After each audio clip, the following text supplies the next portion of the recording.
Neighborhoods, Neighborhood Councils, Planning and Zoning Committee. It is a public meeting. We are recording. I just turned the recording on. And we try to operate these planning and zoning committee meetings, and in fact, all of UNNC's meetings, as fully participatory, but we ask that everybody follow the city's code of conduct and be polite and respectful and don't speak over each other. And please raise your Zoom hand, the little blue hand, if you wish to speak. So I'm guessing, Tony, you no longer will have the option to raise your blue hand since you're now co-host. But for those who, I don't think anyone's new to Zoom, but just in case you are, if you would take your cursor on the computer and just kind of take it down to the bottom of the black screen, you'll see a bunch of words across the bottom, including the word participants. If you click on participants, it will bring up a box. However you have your settings, mine's over to the right. You'll see who's at the meeting, but more importantly, you will also have as an option, raise hand. And it's that raise hand function that if you wish to speak, that then you would do that. And if you find yourself unable to do that, it's okay if you wave at me, and it's okay if you utilize the chat, although I'm not reading the chat from moment to moment, to say I'm trying to raise my hand. And if worst case scenario is just say I'd like to speak, but try not to interrupt somebody in the middle of them speaking. And in terms of the chat, we're trying to be as good as we can on virtual governance. So just as you shouldn't sit in a public meeting texting to someone across the room or passing notes, we're not supposed to be chatting with each other. So we don't have the chat function where you could chat to your friend. We do have a chat function where you can chat to the host, or now Tony, the co-host, and we can in turn post to everyone. But by and large, what we are using chat for is either A, I'm trying to raise my hand, nobody's calling on me, I think it's not working, or B, I'll type the motions into the chat and then and post it to everyone. But that also means I have the motion 2 weeks from now when I suddenly wonder what was that motion anyway. So it'll be saved. Okay, so I'm Laura Myers. I've been chit-chatting without introducing myself. I am I'm on the board of United Neighborhoods Neighborhood Council. I am the co-chair of the Planning and Zoning Committee. My co-chair, John Arnold, is hoping to arrive a little bit later. And I am a resident of the neighborhood called Angeles Vista, which is the area west of Western, east of Arlington, north of Washington, and south of Pico. So I want to introduce myself. And we have one other board member with us, Michael, if you want to unmute and say hello. And then I'll go around the Zoom room. Hello. So I also sit on the neighborhood council. I'm in the Avenues, which is between the 10 freeway and Adams, and between 13th, which is Johnny Pastrami's, and Arlington. I live in that neighborhood, and that's all. Yep. I'm trying to be quiet. That's good. Thank you. So, and then I think well, I actually don't know. I think most of the people here are from our applicant, but Brittany, you're not. So if you want to introduce yourself.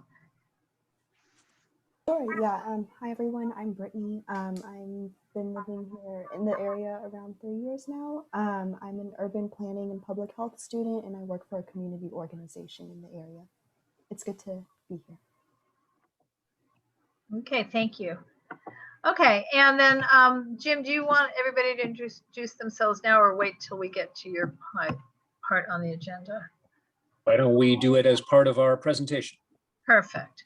Okay, and I'm admitting Jasmine to the Zoom room and going to confront her and say, hey, introduce yourself, and then we'll move on.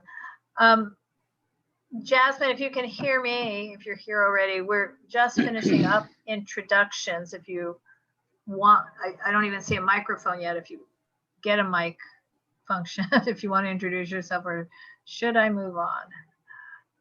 I'm going to move on for the moment. Okay, so I'm going to share the screen with our agenda and share with you all one more piece of information about how United Neighborhoods committees work. So unlike most neighborhood councils, we, United Neighborhoods Neighborhood Council, we appoint our chairs and co-chairs, but we do not appoint members of any of our committees. And instead, because we feel that our stakeholders should be fully participatory, any member of the public, stakeholders who are present at a given committee meeting are deemed members of that committee for the duration of that meeting. So you may make motions, you may vote. Any motion we make is a recommendation to the governing board. It is not a final action. And the first order of our business, therefore, is the approval of the agenda that is before us. So can you see, I shared the screen. Can you guys see the screen? Yes. Okay, cool. Because once I do that, then of course I can no longer see anything else. So on our agenda tonight, after public comments, is one case that is an action. We've already had a consultation, case number ZA 2021 1174 CU CCMP at 2124 Venice Boulevard, a proposed construction of a new church sanctuary pastors thing. Then a case on 3rd Avenue, which we may or may not get to. It's just a little initial discussion. I think unlikely to take an action, and an update on the city planning department's policies and procedures ordinance, and then follow up to any previous cases. So that is the agenda. I'd like a motion from anyone to approve the agenda in a second, please. I'll move to approve it. This is Jim. Thank you. Is there a second? This is Adam. I second. Thank you. And I'm going to stop the share because I can't see anybody. But by either raising your blue hand, or in Tony's case, raise your hand, please vote yes if your vote is yes to approve the agenda. So great. Okay, so it's unanimous, the agenda is approved. Okay, thank you. And so the second item on the agenda is public comments, and that would be public comments on any item not on this agenda. And please limit your comments to 1 or 2 minutes, and usually we cannot respond. So raise your hand, are there any public comments on any item not on this agenda?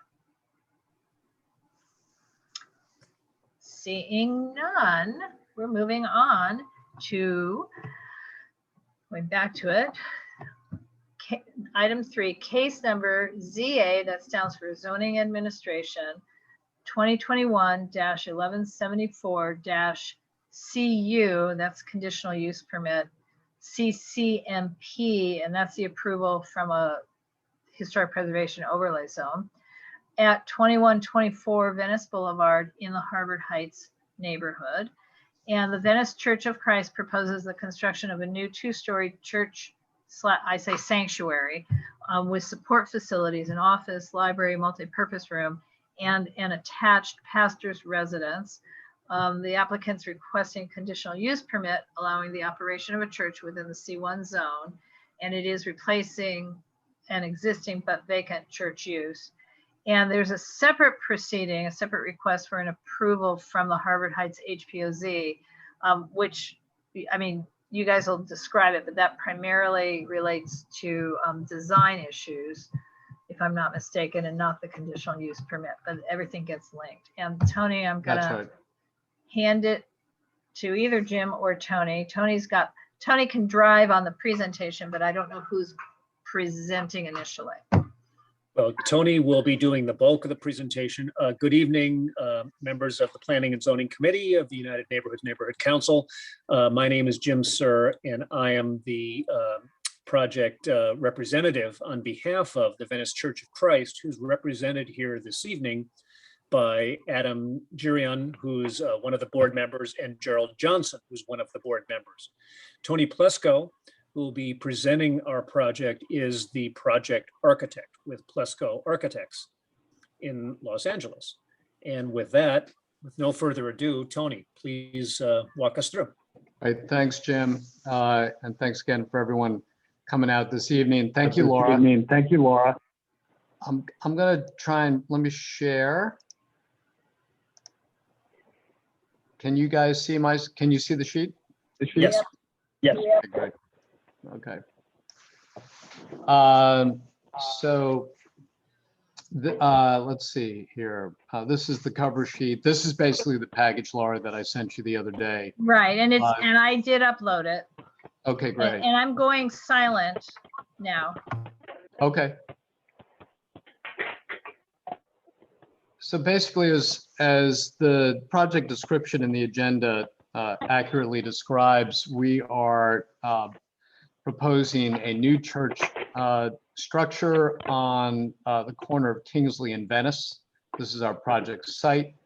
There's an existing church use in, well, there's an existing structure on the site that housed a church. It's no longer being used for anything. This is the existing survey. This is the describing the existing building on the site, Venice Boulevard, again at the intersection of Venice Boulevard and Kings Drive. And there is a trailer as well. All of these structures will be removed as part of the project scope, making way for the new structure. This is the site plan of the new structure. It gives you an overview of how the project is laid out. And essentially the project is comprised of two major components. The church functions, the primary portion of which is the sanctuary. And then there's the parsonage, which is there's someone banging something out there, sorry. I'm hearing something back there. The residents. Hang on a second. Whoever is on phone number 310-466-1552, can you mute yourself, please? Did sound like they're chopping their salad. Chopping wood. Chopping wood. Well, I'm sorry. I'm gonna mute you for us. Okay. Okay. Anyway, thank you. So we have two components, the sanctuary with support facilities for that, which include a library, a multi-purpose room, and an office, and the residence for the pastor, which is located over here. The parking is towards the rear of the site and is accessed off of Kingsley.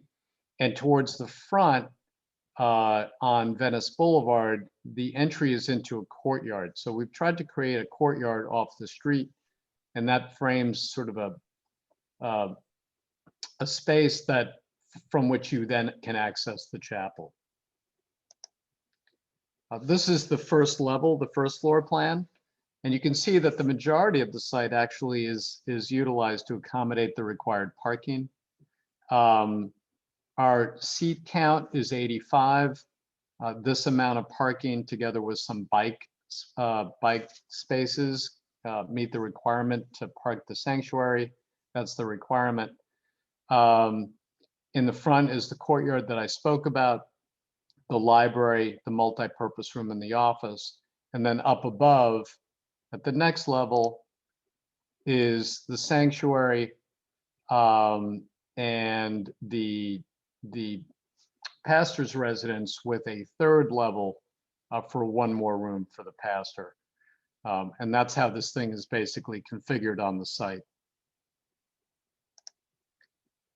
This is the roof plan. Doesn't really shed light on anything that we haven't already seen. This is the elevation. These are the elevations, the primary elevations. This one from Venice Boulevard, what you would see from Venice on the northern side. And the primary element is the sanctuary. You've got the parsonage here, and the courtyard in the front is kind of framed by a screen made of wood, painted metal, and glass. On either end, or at the end, at the intersection of Kingsley and Venice, we have the library. So we sort of anchor the corner with the library element right there. The office is over here, and then you enter in between. This is towards the bottom is the east elevation. That's off of Kingsley. The library here in the corner. You see the side of the sanctuary, and then we've screened off the parking with a sort of a decorative fence, perforated fence. This is the elevation from the parking area, looking at the back of the sanctuary and the parsonage. This is where you enter from the parking area to get onto the to get into the project from the parking area. And then this is the western side. There's a bit of a separation between our building and the neighboring property, in part to deal with some power line clearances that run down the center of the site. You can see that these are existing power lines here, and we have to maintain clearances from them. So it ends up creating a separation between the neighbor and our building. Here are some sections. I'll sort of go through these quickly. This is a section through the sanctuary.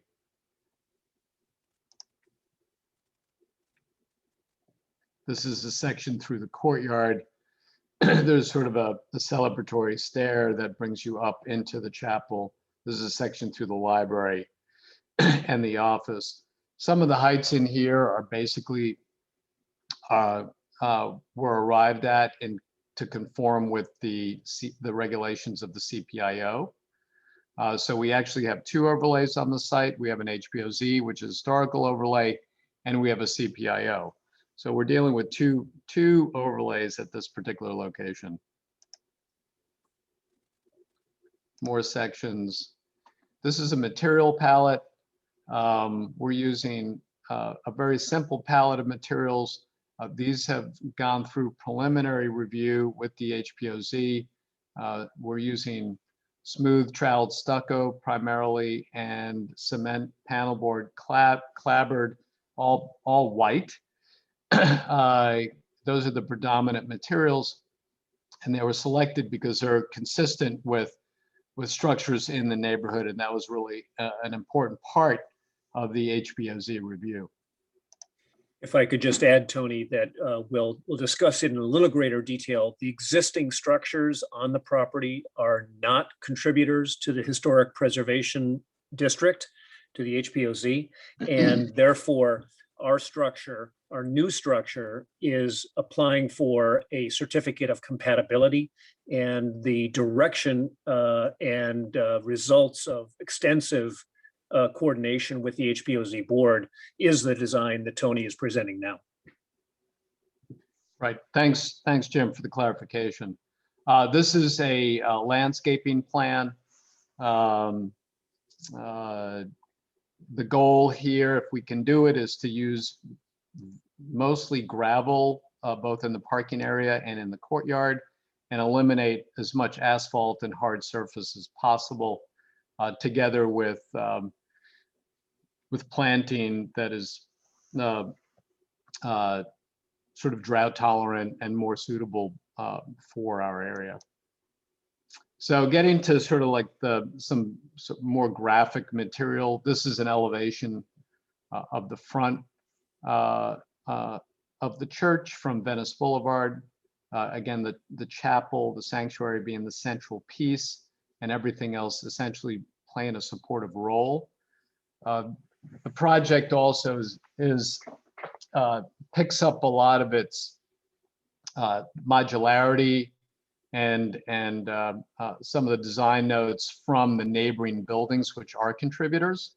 So there are relationships to the cornice here, and there's continuity of windows from the neighboring building that somehow are pulled and drawn into ours.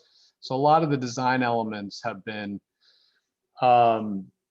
developed in relationship with neighboring, in terms of, well, in reference to neighboring structures, while still maintain an identity that's special to the church.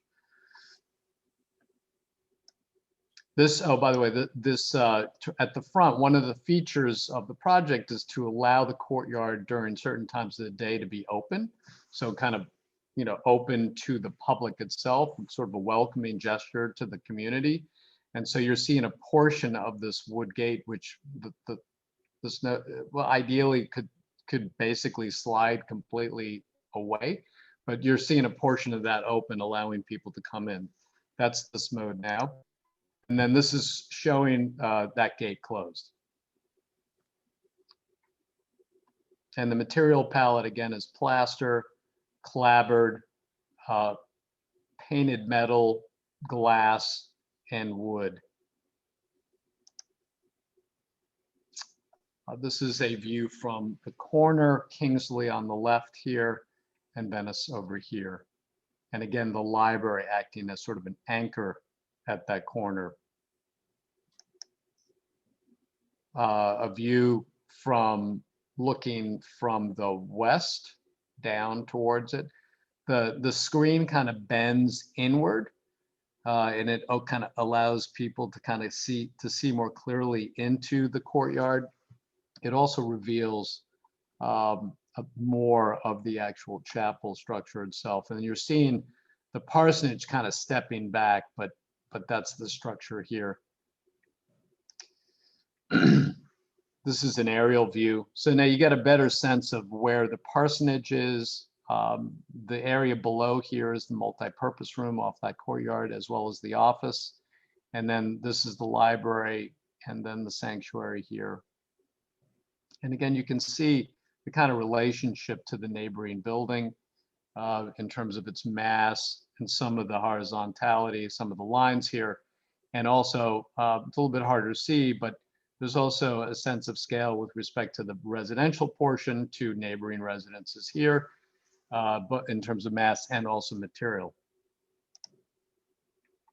A view down the sidewalk looking to the west. And this is a view from Kingsley. This is looking from the south, and this is there isn't really a back or front to the sanctuary, but this is the side that's facing south and is suspended over or bridging over and into the parking area that's below it. A straight on view, again, you can see how we're bridging over into the parking area. And then finally, the last slide, this is a view from within the courtyard itself, and you get a sense of what it's like if this screen were pulled back and opened up to the street, and how one would access the sanctuary itself with this sort of important stair element here that sits within the courtyard. And that's the presentation, Laura.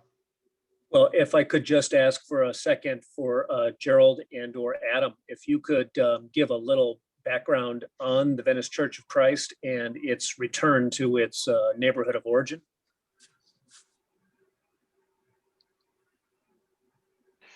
Yeah, not a problem. So we had a building in the Venice area that we dissolved back in 2018.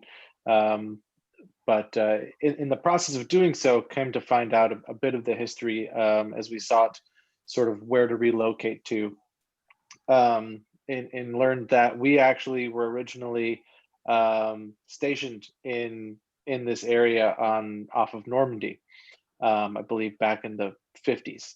And so when we came upon this site, it was just too serendipitous to pass up. It was along Venice Boulevard. It was so we could sort of retain our the name that we've come to know ourselves by, but it also returned us to the roots that the congregation originally set down when it was founded in Los Angeles. And So we're just really excited to try to become a contributing member of the community again.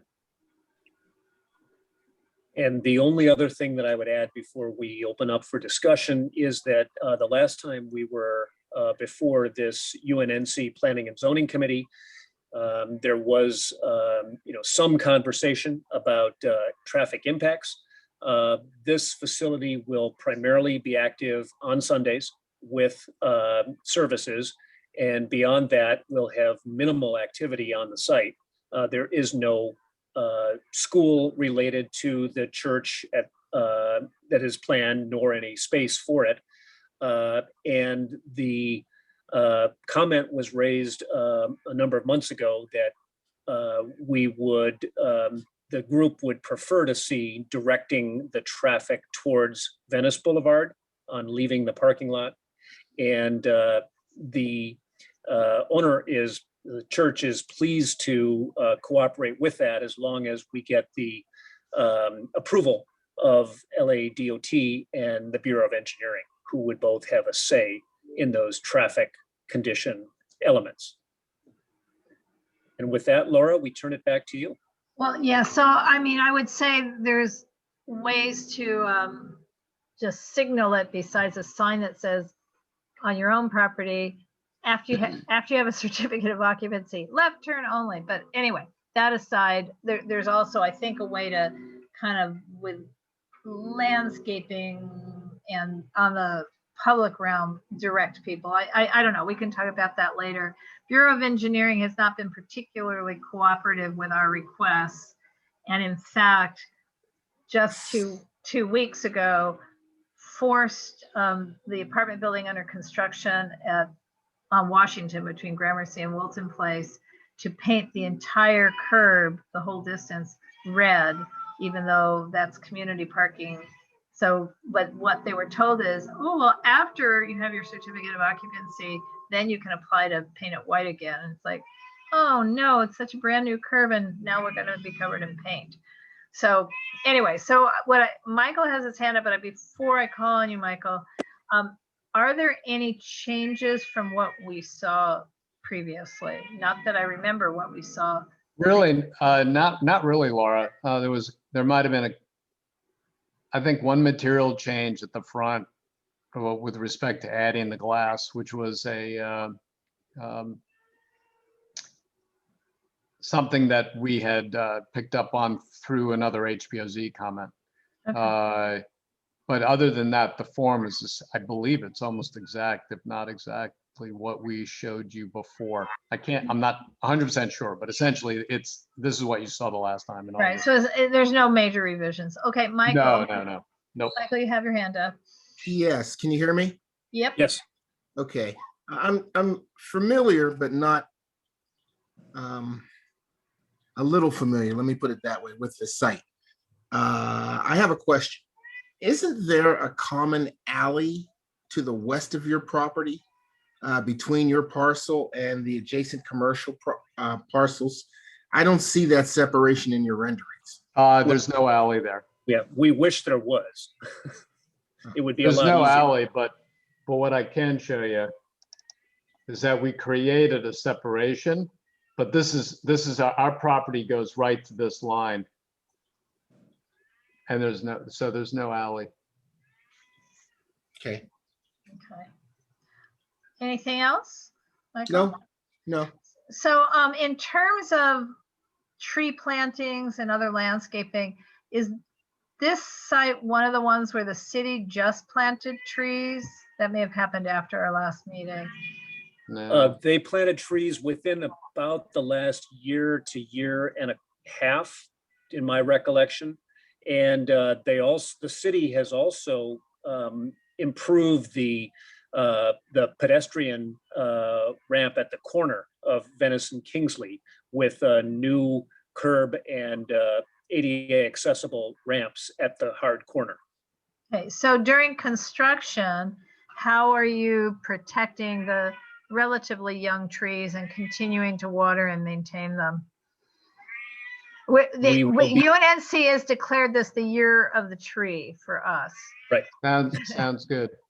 Yeah, and we will be using, both best construction practices, and also we will be holding our contractor yet to be selected responsible for the health of those trees. Those are, we recognize that those are important community amenities, and they are extremely valuable to the church as the owner of this property as well. Thank you. Yeah, because we realized some years ago, we planted 100 trees on Washington Boulevard, and at this moment in time, there appears to only be 50 of the 100 still surviving, which is awful. But the Venice Boulevard trees were, so I realized there were two phases. So some were really recently planted, and these you're saying is more than like a year and a half ago. But I'm really hoping that 6 years from now and 8 years from now, that all these new trees are still there. Not just the ones right here, but on the, for us from Normandy all the way to Norton is where the trees have been planted. So I'm hoping they thrive. So I guess I'm hoping the contractor, whoever you select, will not just be careful of them, but might have some watering responsibilities, because I don't know how they're being Definitely. at all. Yeah, Laura, one of the things that I'm the chair of the Urban Design Committee for the AIA in LA. One of the things that we spend a lot of time on is discussing our urban forest and the amount of the intense pressure that it's currently under and has been. And we're losing a lot of it. So we Right. definitely, we've daylighted that, and that's something that I bring into our practice. So, we would, if anything, the trees are going to enhance the nature of this project in the community. And if they're there and the city has planted, and I'm not actually sure they are, but if they're there, they're going to be protected and watered. Yeah, Metro's done a big project on Venice Boulevard, and it's going slowly west. So if they're not there, they're going to have to be there, right? I mean, Right. if there are no trees, then you guys. I hope they're there. I hope they Right, show up. exactly. And Yeah. I'd love for you to participate in a future discussion with our UNNC's environmental committee about what the AIA is talking about with trees, because that's really becoming our focus at a different committee, not this one. So, okay, are there any other questions, comments? Oh, John is here. Wait. Hey. Hey, John. I'm making I've been here for about 15 minutes. I didn't I'm- even notice. How are you? I'm well. Sorry I was late. I think this design is really beautiful. I think there's so many things about it that respond to the neighborhood as it is today, which is great. A response to Venice Boulevard as is today. I think it's interesting, and the composition's great. I love the tower element, which gives us a civicness, which is fantastic without being ostentatious or overdone. And I'm really, really impressed. And I know we've seen all this before, but I'm just looking at it again with fresh eyes, and I think it's fantastic. So thank you for bringing it to our neighborhood. Thank you. Thank you, John. So Appreciate it. I do have, Jim, what is your pathway? You still have to go back to the HPOZ?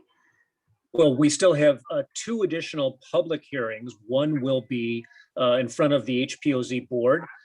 We don't have a definitive date, but staff is talking about mid-April for the next HPOZ board action. And then the second component would be the conditional use permit hearing with the zoning administrator, and we don't even have a tentative date at this moment. Well, would that normally be because you need the director's approval of the certificate case from the HPOZ before you hit zoning administration? It is probable that that's the case, yes. Okay. So, but nonetheless, I would like us to take an action if we can, John. It's also up to you. Take an action tonight with our recommendation to the board, and tentatively, but very tentatively, put you on the agenda for April 1 board meeting, or the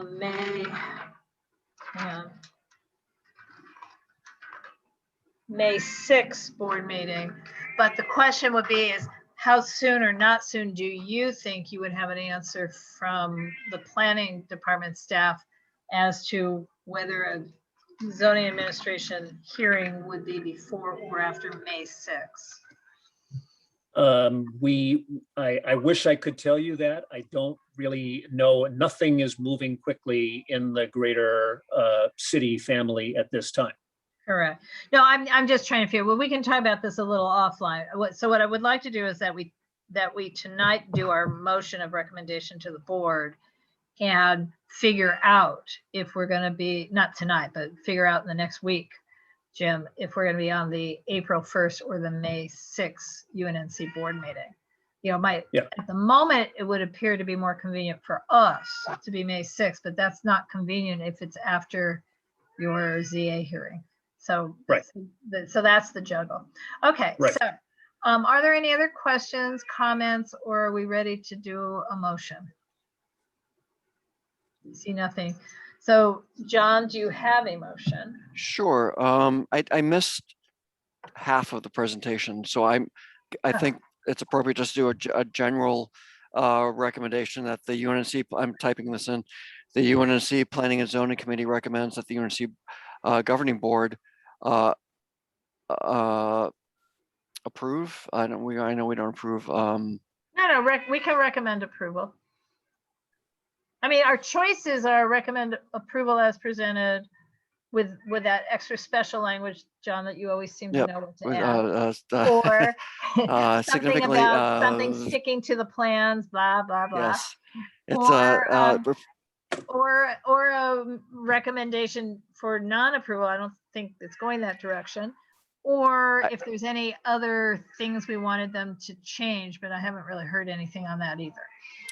So I think it's simple. I'm trying to make it less simple, but I think it's the UNNC Governing Board recommend approval of the Venice Community Church project as presented. And I think that's it. It's just as presented. Okay. Are you going to post that? Yep.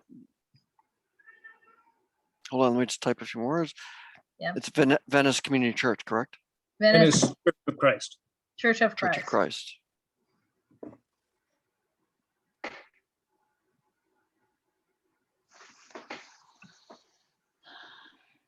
Okay, here we go. Okay. And that's moved by John. Are you going to type that or should I? Yep, I'm doing it. And is there a second from anyone? Well, not from Jim or Tony. That'd probably be poor form. Right. Okay. Or I will Who's allowed to second it? Michael. if you're so moved. Who else is here? Brittany's here, Jasmine's I'm here. sorry. Did someone call my name? I was away from the computer. I just we're needing someone to second the motion to approve the project as presented. I'll second and third. Thank you. Okay. Thank you, Michael. Okay. So any further comments? So we can take a vote. So what I'd like to ask, I'm not going to do a roll call because we don't have members of the committee. So if you are in favor of this motion, if you could please either raise your blue hand, raise your hand, or if you're unable to raise your hand, wave at us and or just call it out. So I've got Michael, Jasmine, Brittany, John, Me. Laura, me. I've got Adam. So anyway, motion passes. Basically, motion passes. Is that unanimous? Any dissent? Any opposition? Seeing none, because Michael's hand's still up, but I can taking Michael's hand down. So Michael, if you're now opposed, you can raise your hand again. But I don't think. No, I'm fine. I know. I'm just saying. Just saying. Okay. So thank you. And Jim, we'll talk offline. I mean, I know how hard it is to get anything definitive from the planning department, but we are having problems with our governing board meetings lasting till well after 11 p.m. at night. So I'm trying very hard not to pile every agenda item just because onto always the next agenda. But, you know, I have a crystal ball about our April 1 agenda already being rather tight. But Right. we will accommodate fully this understand. if we learn that we have to. Yeah, and the only additional intelligence that we can offer is that we have had 3 consultations on a preliminary basis with the HPOZ board that led to ultimately a support for the project that is in Tony's rendering on the screen now. And it was a very, very involved process. And so we believe, and staff believes, that the HPOZ board will be supportive because it is essentially the project design that they have helped to create. Got it. So I know that technically what happens is that there'll be a public hearing at the HPOZ, and then that becomes a recommendation to the director and they have to write a report. So that's why I'm pretty confident you're not going to be at the zoning administrator before May 6th. But if there's a planner who can be emailed, I mean, if you want to give me who it is that's supervising this process on the conditional use side, I can also send an email and just ask the question. And that is Helen Jadali. Okay. So she may not know the answer either, but you know, we'll just try to get some certainty, because the thing we don't like to do very much anymore is go to the public hearing and ask the zoning administrator to keep the hearing open. Yeah. Right. So they'll do it, but it's become it's like it's a big favor, and you know, we're kind of trying to avoid asking for those favors. Agreed. And also, we've run into this in Jefferson Park recently, is the CPIO conflicts with the HPOZ. So if that happens, please reach out to us and we'll see if we can help resolve that. I would say that the HPOZ trumps CPIO, but So the does planning HPOZ. Yeah. So I would hope that HPOZ prevails on this, not Yeah. the CPIO. Yeah, and the only change that we've really made in response to the CPIO conditions is raising the height of the ground floor throughout its entirety to a 14-foot minimum height, which we would have preferred to be otherwise, but in this case, we're compliant. Great. Well, that might be why it looks so open and nice. So That's part of it. And we were seeking to reduce a portion of the height in order to minimize the total height of the residence for the parson, the pasture. right. Okay. Yeah. You know, I do, now that we've all approved it, I just remembered another question. It's surface parking in the rear, or is it podium? Surface. No, it's surface parking, Laura. So is there an awful lot of landscaping on the south side of that to screen it from the residential neighbor? Yeah, there's a line of trees, Laura, as well as a buffer. Great. That is, hold on a moment. So there's a buffer here, Laura, Uh-huh. and then there are trees as well that'll be planted in there. Nice. And is it a single family home next door? It is. All right. Okay. And that buffer was part of the CPIO. Yeah, but As well. I'm just thinking live next door. How nice is that? But we've already voted, so I'm not going to bring that up again. Okay. Thank you. Okay. Thank you very much, Laura, John, Thanks. Michael. Thanks, Brittany. John, Laura, Michael, appreciate it. Thanks. Good Good. luck. Bye. I'm looking forward to seeing this built. And Tony, I'm Thank going to email you offline about trees and architects. Okay, okay, Looks good, Okay. guys. you bet. Thank you. All right, Thank thank you you. very much. Take Okay, care. bye-bye. Bye-bye now. Right. Bye. Good night. Okay, so the second item, and we don't have anyone, as far as I can see here, representing. Tony, your screen's. Sorry, I apologize. No apologize. problem. Just no Apologize. problem. I'm trying to figure out how to. Yeah, then he left. Okay. So few of us are still here. The second item is an an application on 3rd Avenue in Arlington Heights, 2120 South 3rd Avenue, and the applicant rep is not present. So I'll just kind of quickly say what it is there's a little 1920s house with a 7.5-foot wide driveway in the Arlington Heights Character Residential Overlay Zone, CPIO, and the zoning itself is RD2. So by right, they can build 2 more units in the rear. And they've come across the obvious 7.5-foot wide driveways are not the current standard. A 10-foot wide driveway is the current standard, but the only way they could have a 10-foot wide driveway would be to demolish a section of the house to, make the house smaller in order to have that driveway. So primarily, this case is about allowing the construction of a duplex in the rear without widening the driveway, since it's not possible to widen the driveway. And I have a couple of concerns. One being that the actual application package that's online does not show a rendering from the street of what the new building behind the house would look like. And again, we have a character residential overlay zone.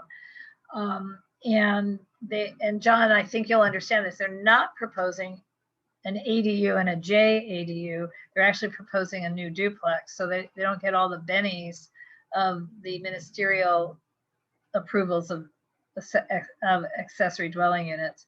So I'm don't know what it's going to look like. And also they really are, the plans show it really filling that rear yard so that there's 10 feet between the house and the front of the duplex, and then a 15-foot required backyard at the rear. But it does feel that that makes whoever's the tenant in the front house forever without a backyard. But again, that's a lifestyle element, not necessarily a planning and zoning element, unless I'm wrong. John, what do you think about that? Without seeing any plans. I mean, I could post what I have if you guys want me to, but it does not include the, is anybody still with me? I'm here. Yeah, okay. I'll share the screen as to what I have, but it does not include very much is the problem in terms of their submittals. So, So Laura, yes. so if I'm understanding, they are requesting an exception to the width of the driveway. Is that Yeah, it? it's more than an exception. It's a variance of some sort. And I'm trying to see if I can. Okay, so I'm in backwards order. This is what they proposed to build in the rear yard. So we know what it looks like. And it's not small, obviously. It's not huge. No. It's 2 stories with a pitched roof. Then, John, can you, if I blow this up, can you interpret this at all? I mean, I'm trying to figure out where it There's is. no site plan. It's only Well, there floor is. plans. There is. I'm just in backwards order. There's a site plan. Do you see that? I'm sorry. Oh, there we go. So what's happening, if you see my cursor, here's 3rd Ave. It's a skinny winny driveway, and then it opens up. So they've got the duplex off on the north side, and they do have this whole area open with, I'm not sure if it's grasscrete, meaning I don't know if in these open Looks spaces, like it. if there's going to be green or not. And then they have It is. It's parking. open grid concrete pavers. That's correct. Yeah, but could you have gravel in between? Does Yeah, that have to be green? gravel, something porous. Yeah. Okay. So, and like I said, there's this little backyard and then the bigger backyard at the rear. So this is probably pretty much by right, except for the driveway. You know what? 7.6 is really still wide. To me, it's not something to get hung up on because they have no choice. That's Right. what they got. So to me, Right. They're saying they're not gonna, it would not be right to demolish this corner of the Correct. house. correct. And 7.6, I mean, if it was 4.8 or something, that would be a problem. But 7.6 is enough for a car to pass, and there's not enough cars back there and there's enough room to back up, that if there was someone coming at each other, they just back up. To me, this is not an issue. I have just one question, Laura. Do you know if the applicant is the owner and resident of the front house? I don't, and that's why I had actually hoped they would come tonight. Would that make in a other words, difference to you, there's Michael? just a few Well, oddities. I see the potential of damage to the front house with an SUV or an oversized vehicle, and they're very common these days. Right. That's my only concern. To me, I know my driveway is probably not much more than 7.6, and if you're careful and you get used to it, it's not like the people using it are strangers. Everyone who uses it is using it daily. You're So to me, absolutely right, they John. get used to I it. understand. I agree Yeah. with you. I just Right. was questioning the possible damage, because a tenant in the back may not feel the ownership or responsibility of being careful while going through that passage. That was my only concern, and it really doesn't. So it's the owner's responsibility. So I have no objections. Yep. Yeah. To me, the damage to demolish is way worse Oh, than absolutely. potential. I agree. Right. Well, and to me, there was just two odd things about this actual application. One is that they're not showing, if you're standing here on 3rd Avenue, what does this building look like? They're not showing that. And also in the application, I'm going to stop the screen share. In the application itself, it actually states that this is not within the quote sub area of the Arlington Heights Character Residential Overlay Zone, but it is. That's why it's a CPO. It's in the sub area. So I think they need to do a few corrective things. Also, they don't know if it's a variance or a zoning administrator's adjustment. They still don't know it. So I wanted to give us a quick look-see, but we're not taking action on this tonight. Okay. And last, not least, on the agenda is an update regarding the processes and procedures ordinance, which will be going to the Planning Commission this coming, March 25. So next, not tomorrow, but the next Thursday. So what's going on is that the city planning department is updating like everything in the ordinance so that we have a shorter land use section of the city municipal code. So this is a piece of it, processes and procedures, and it's and they're saying it's the initial part, but I swear this has been going on for 6 or 8 years already. Initial part of a larger effort to really comprehensively revise the zoning code. So we have looked at this before. The main reason I brought it back is that it is going to Planning Commission, and was some sort of kerfuffle with some of the other neighborhood councils and the planner, but that I'm trying to resolve. So there was apparently a little contentious meeting about a week and a half ago with some of the West Side neighborhood councils and 2 of the planning staff, in which somehow the takeaway was that neighborhood councils are not a part of the process to weigh in on land use decisions. And I've had a long conversation today with the person one level up who pointed out that not only are we in this new updated version of this ordinance a part of it, but that we are being mandatorily given notice of most processes and procedures. So notice of hearings, notice of applications, just a more of that. So other than that, they're going to do the following. And this may change. So standardization of mail notification for whatever kind of hearing is going to be to 21 days. Arthi actually said they're probably changing that to 24 days, make it a 3 days more. make consistent where the notifications of a hearing or a case go. So it's complicated. Some kinds of cases really are only notified to adjacent and abutting owners. But instead of having some cases at 100 feet, some cases at 300 feet, some cases at 250 feet, some cases at 5, they're just narrowing it to 3 different tiers. All appeals will have a 15-day period during which appeals can be filed. At the moment, some are 10 days, some are 12, and some are 15. All will be 15. When there's an appeal, they're going to change it. Right now, if you're a person who appeals a case because you object to the height, I'm just making this up because that would be a bad thing to object to. It's hard to, but you object to the height. You lose your case and now you appeal to city council. Now you have to object to the environmental clearance, and the city council cannot consider your original appeal on height. So they're redoing that so that if a case has a double appeal, first to Area Planning Commission, then second to council, the de novo standard means the entire content of the first appeal moves forward also to city council, so that there's none of this kind of trying to figure out how to deal with the underlying problem that somebody in Los Angeles thinks is wrong with an original decision. John,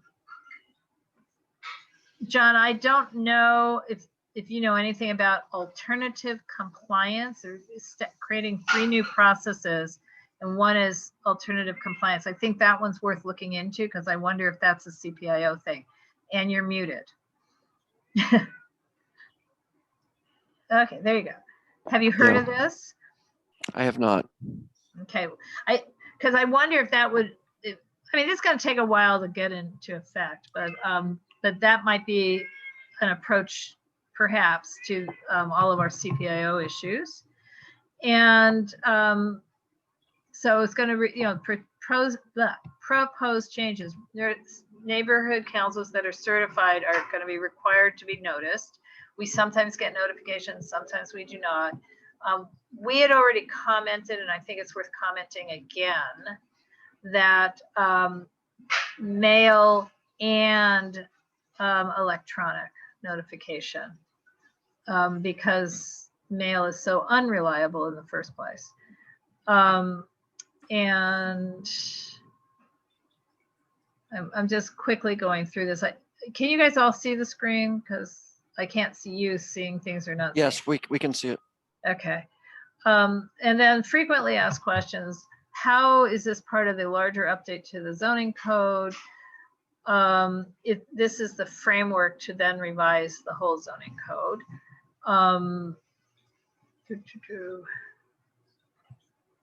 Okay, so some of this is going to apply in phases as each community plan is adopted or updated. Now, our community plans were updated in the last few years, so we're not going to be seeing this in our community plans for, I don't know, 15 years probably, when most of us are probably not going to be paying attention.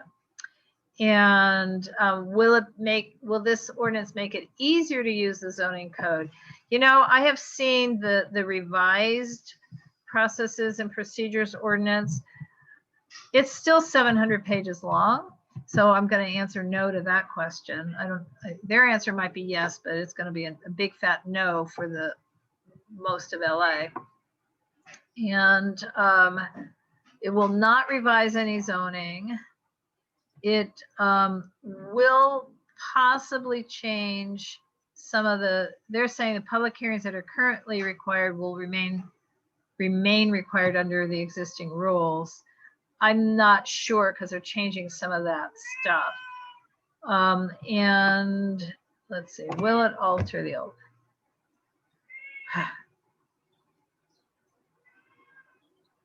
Okay, so again, I think we had already made a comment. We might want to again. Does the ordinance alter any notifications to neighborhood councils? Their answer is yes. Now we're going to get hearing notices by mail and not just the ENS. But we don't get the early notification by mail. We get that via email. And I really think electronic distribution of the hearing notices is really important because we, among other neighborhood councils, have missed hearings that we never received the mail notification of. And no, okay, so this thing about later this winter, they really mean starting now. So again, if you guys see the name Bonnie Kim, bonnie.kim@lacity.org, that is so if you have questions, you can email her. And I'm going to copy this. I'm going to copy this into the chat as soon as I stop sharing the screen. And I'm going to stop sharing the screen right now. So what happened is it got very controversial on Saturday at the citywide neighborhood council planning meeting, the Plan Check LA meeting, because again, there was some sort of contentious meeting with Bonnie and somebody else from city planning and several neighborhood councils on the west side. And I'm being told that the neighborhood councils misinterpreted what was said. And so I hope, but there does seem that there's concern among neighborhood councils that this is another effort to give us less ability to comment on things and not more. Doesn't, on the face of it, it seems the opposite.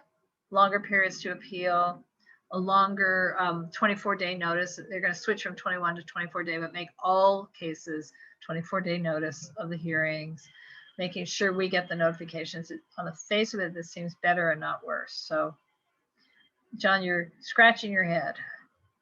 Are you Yeah, and you're mute. Are you scratching your head because you're wondering why I have this on the agenda and why we're still talking? Or, but you're mute. You're mute. Okay.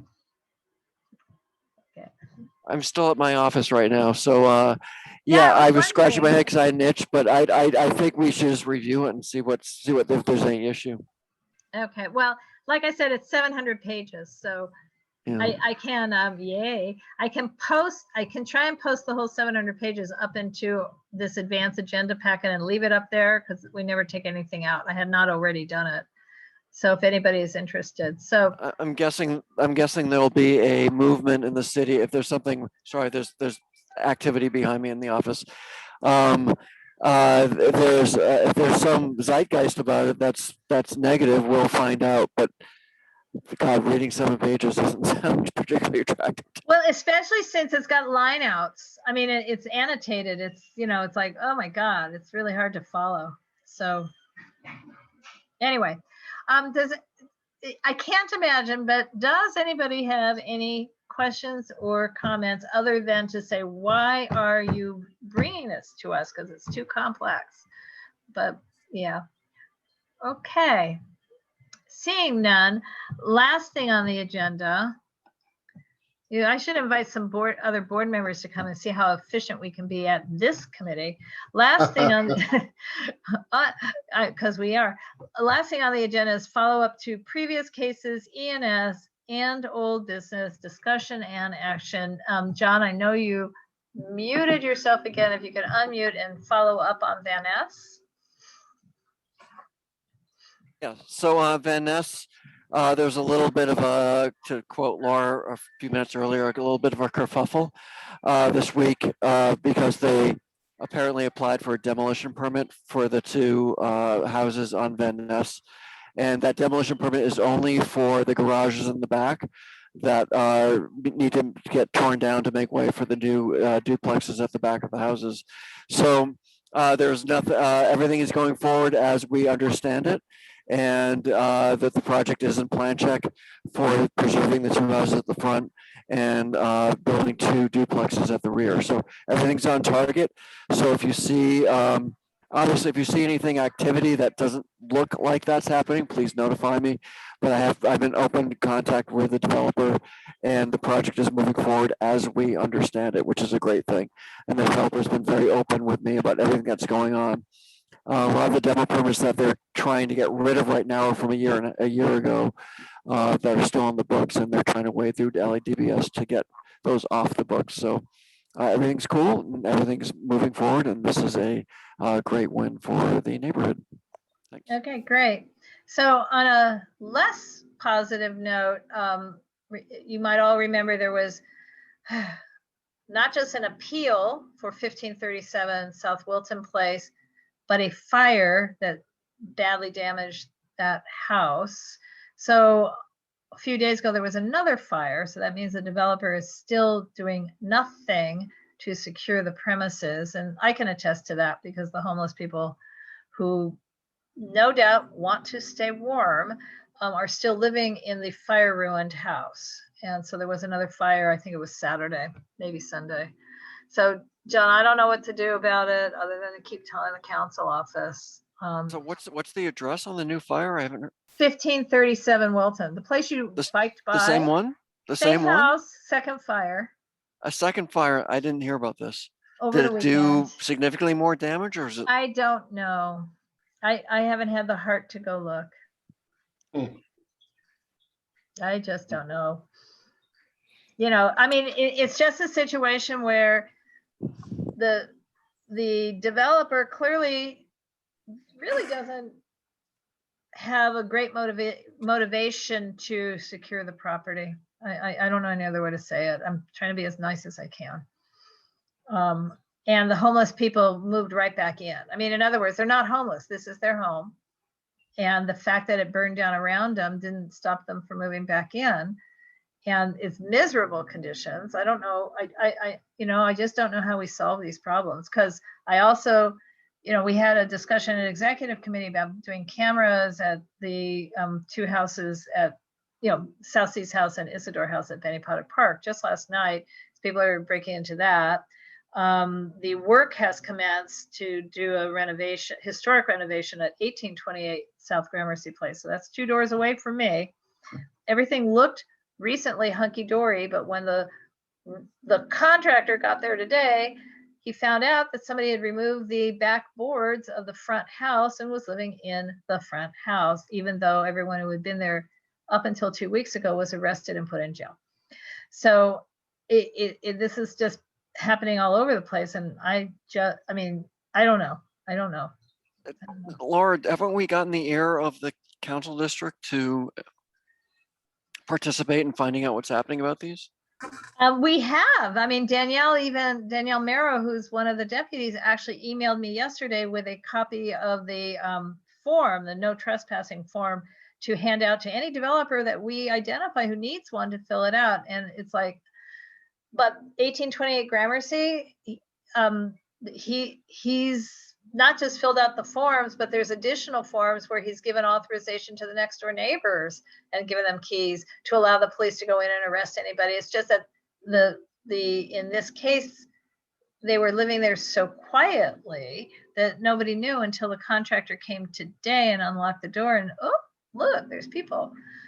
He was about to commence work on the rehab. So, and this is a city landmark. 1828 Gramercy is a city landmark, but abandoned, empty, vacant. So, I've suggested to the neighbors who told me about this, that they in turn suggest to that owner that we will not complain if there's an RV parked on the front lawn with somebody living in it who's the caretaker while this work, because if they start doing work and people are still breaking in, anything that's copper is going to be stolen. This is not useful. They need to make sure nobody's breaking in. So, and 1537, what I'm worrying about is that it burns down and takes out the house to the north or the house to the south, if there's another fire. So, this is really serious.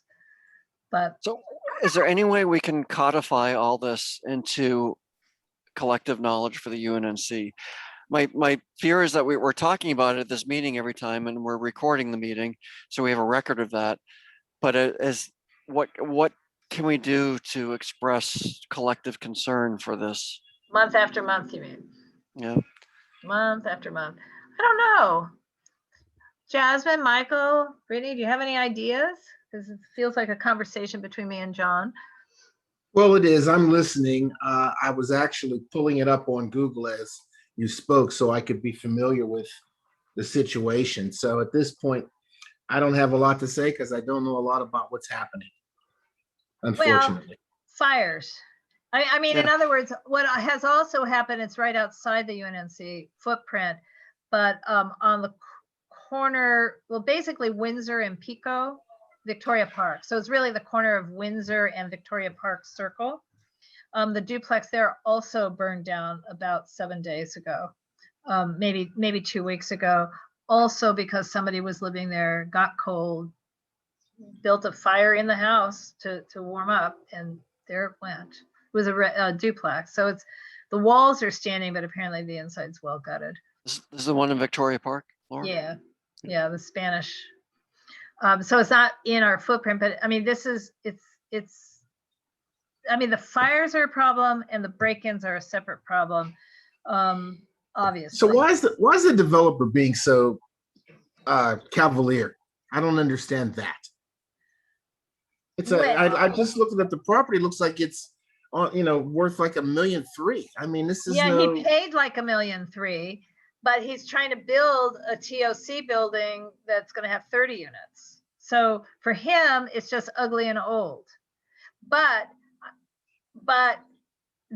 the problem is, again, these fires don't always stick to the one property. I mean, bad enough that there's a fire, but when the house on 24th Street at Gramercy burned down, again, set on fire by vagrants who had broken in, it took $500,000 worth of damage to the next door house as well.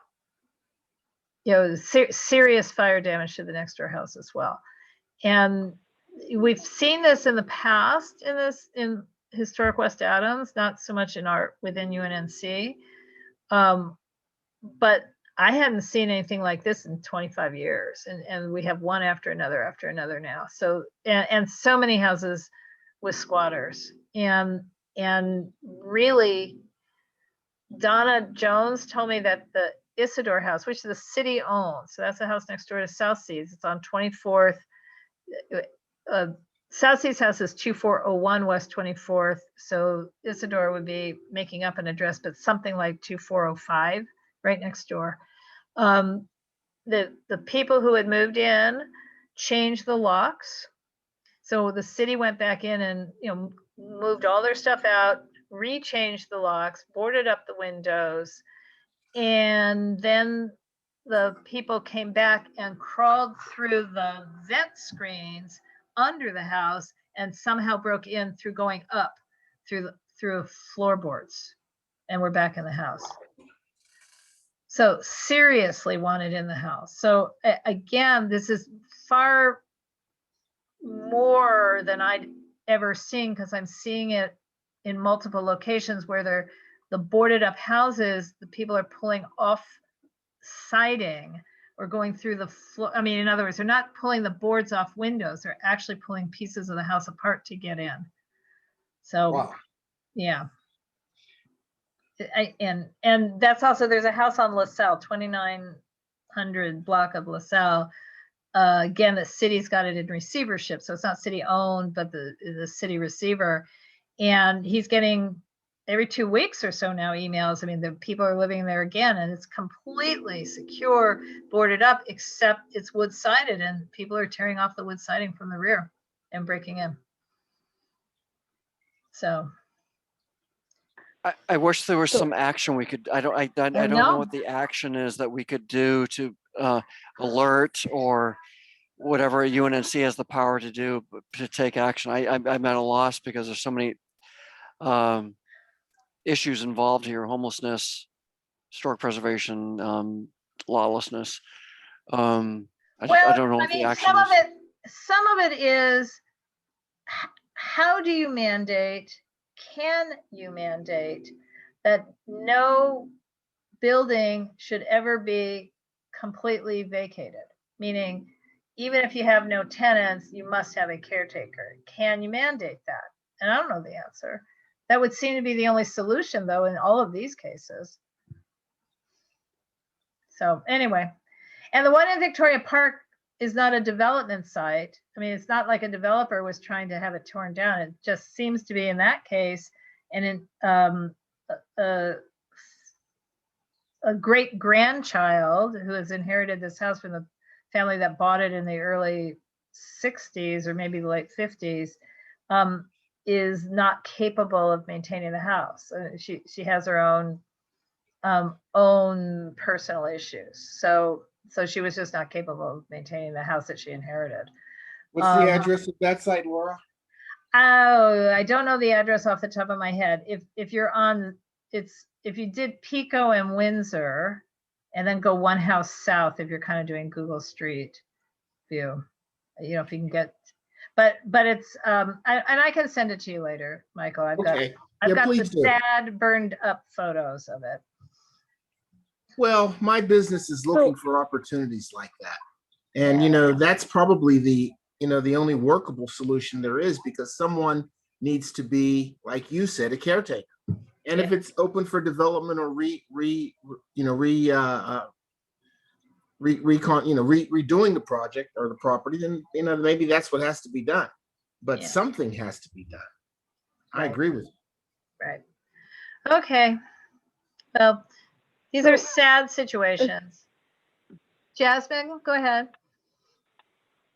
Yeah, I was just gonna say, like, as far as the fire issue, I think, like you said, the squatter issue is separate from the fires issue. I think as far as like the fires go, I know this probably seems counterintuitive, but maybe encouraging or like mandating, if the property is vacant for a certain period of time, that they keep the utilities on, or at least the gas, so that folks are not starting fires. They can use the heat, because the cost of maintaining a heat bill for several months obviously is far less than the damages caused by fires, or the potential fires or other damage that may occur to the property.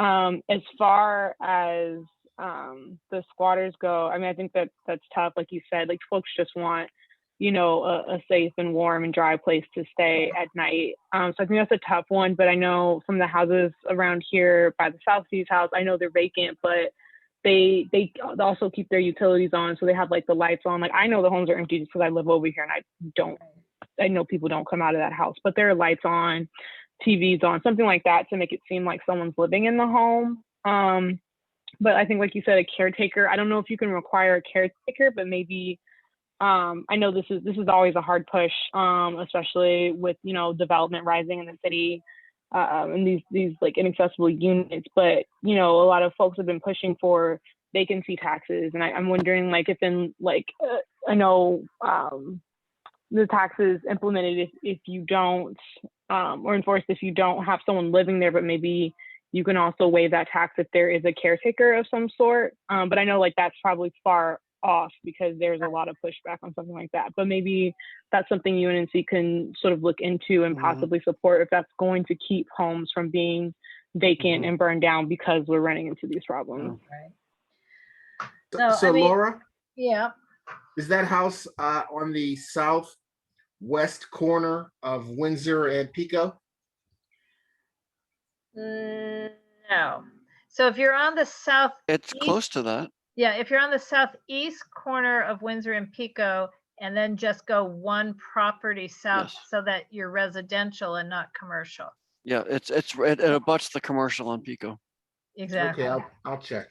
It's a little hard getting your bearings, but I know, okay. I know. So it's south of Pico, one house south of Pico, not the commercial property on the corner, and it's a south. It would essentially be the does southeast it have corner. Tudor plantons? No, it's a 1923 Spanish, and if you're on Google Street View, you'll see that the front yard's totally overgrown. Okay, I can't pick it up, but that's Okay, but I'll send you the address. real deal photos. Okay, thank you. Yeah. So I mean, you know, the last time I remember there being problems with squatters in houses was the year 1992, and that was after the riot, and we were in the middle of a horrible recession, and it became a problem. 92, 93, and I ended up being able to write an article for LA Magazine because my neighbors and I, the house across the street from me was abandoned, but the guy who abandoned it telephoned myself and another neighbor as he's driving across the desert. He goes, I've abandoned my house. And we have the keys. So we just took it upon ourselves to find a tenant and put them in and say, don't pay us rent because it's not our house. Your rent is to maintain it, mow the lawn, to pay for the utilities.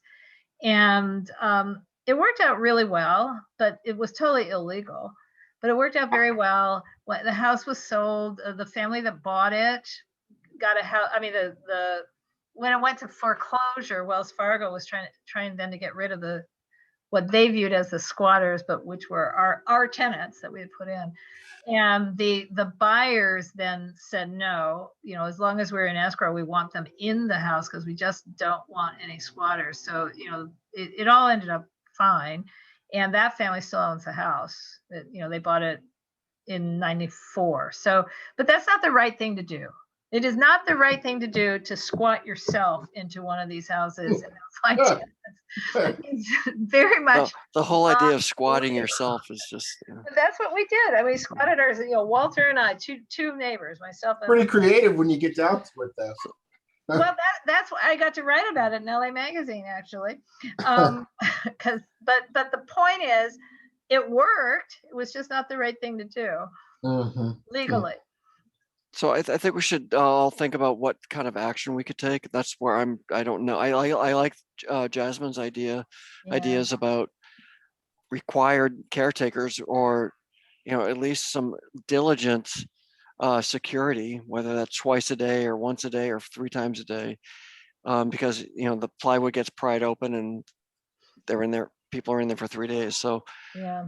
but how that translates into a city policy or a council motion, boy, I just don't know. And I have been sort of saying what Jasmine said. I've been saying, leave the lights on, leave the water running, leave the heat on, don't abandon. I mean, one thing that my neighbor did at 1828 Gramercy is right after he evicted the 63-year-old guy who had been there, the tenant, for so long, so that was bad. But right after that, he turned off all the utilities. And it's like, why are you doing that? Leave the lights on. And the result is people are squatting. It seems like leaving the electricity on is a pound wise and penny foolish thing. That sure, someone can use it, but at least keeps everything safe and lights on, and someone can plug in a heater. I'm not sure about the gas, but yeah, it seems like that's a way to right. It would be worthwhile. Right. So yeah, but I don't know how we can require, but maybe we can. Okay, well, that's the end of my updates and reports. I don't know. Anybody else? Nope, I'm done. We're gonna go. Okay. All right. Thanks, Laura. Sorry for Thank being you. late. Sorry for being intermittently out of commission here. Right. Where is your office? Is that Culver City? This is Culver City. Yeah. So when you said you had a work event, you meant it. It's like, oh. Oh yeah, my whole staff has been here, and I've been trying to accommodate them. So, Good night, guys. good night, everybody. Thanks. Thank you. Bye. Bye-bye.